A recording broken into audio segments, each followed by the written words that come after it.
I receive a lot of requests to talk about practical, undervalued hunting rifles, and one of my favorites is the Remington 788, and some of you may be familiar with this rifle, maybe not all of you. They were made by Remington for a while, and Remington has been making the 700, Model 700, as you know, for quite a long time. But depending on what's going on with the company and the economy, they usually come out with a so-called economy model. I think they make the 783 right now, and the 788 was sort of around in the 70s and 80s. You could look up the exact dates. It's one of my favorite rifles, which probably surprises you. It's a rear locking bolt. The lugs are, I'll take out the bolt. The lugs are at the back of the bolt, and there are 9 lugs. It's actually, not that this is a Weatherby Mark V, but Weatherby has 9 at the front. This has 9 at the back. So why would they put locking lugs at the back? And the answer is really simple. Any locking lugs at the front of the bolt are an encumbrance, and the action tends to be less smooth because the front locking lugs have to pass over the magazine, lift cartridges out, and so on. So rear locking rifles have been around a long time. The 788 is excellent in every way. The lock time is very short. It has a very excellent trigger. I've never heard of one that doesn't shoot. It has a removable magazine. As you can see, they went to great lengths to make it inexpensive. So we've got sheet metal stamping on as a floor plate, or rather a housing for the removable magazine. The trigger guard is also sheet metal, but I mean, it's completely serviceable. This one's in excellent condition. It's 308. You could get them in 243 and I think 708. This is kind of the original configuration. It has a beach stock. I've seen people sand these down. It's one of the most common things you come across at gun shows and on the web.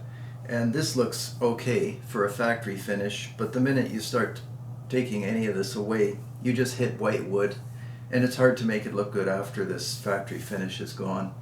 I don't think they ever put a recoil pad on these. Everything else is quite familiar to everybody. It has a little cute quarter rip that's actually plastic. But again, the sights are fine, and obviously I put a scope, and I'll flip the gun around. But before I do, well, the only thing I can mention, and this sounds dramatic, is that from time to time I've come across 788s where the bolt handle snaps off. This is brazed, it's brazed on, and I've talked about this in other videos. That's why it's a good idea to have a one-piece bolt if you can buy one, but there aren't that many companies that do that anymore. They're all brazed on, or they're, you know, like the T3, sort of held on by different fittings. Anyhow, this braze sometimes breaks, but you really have to pound on this bolt to break it. I've never had a problem. I just see that sometimes people do have problems. And the receiver is a cylinder. That's the recoil lug, so they put that kind of like a massive washer at the front of the receiver. And you can see that the receiver is quite straight. Some people say the ejection port's not big enough, but I never had a problem. And it's extremely rigid. This receiver doesn't budge, doesn't yield, doesn't flex. Very thick, very solid. And I'll flip it around. And these rifles, you can see, Remington Model 788. And these rifles change hands for, I don't know, $300-400 sometimes. Totally undervalued. I was handling a 783 the other day.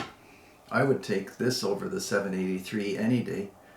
Maybe there's something that I'm not aware of that's wrong with these guns, but I've had them in 22, 250, 243, 308, and this is over decades of shooting. And sometimes if you want to just grab a rifle and go, do whatever. The 788 is an excellent companion and never fails.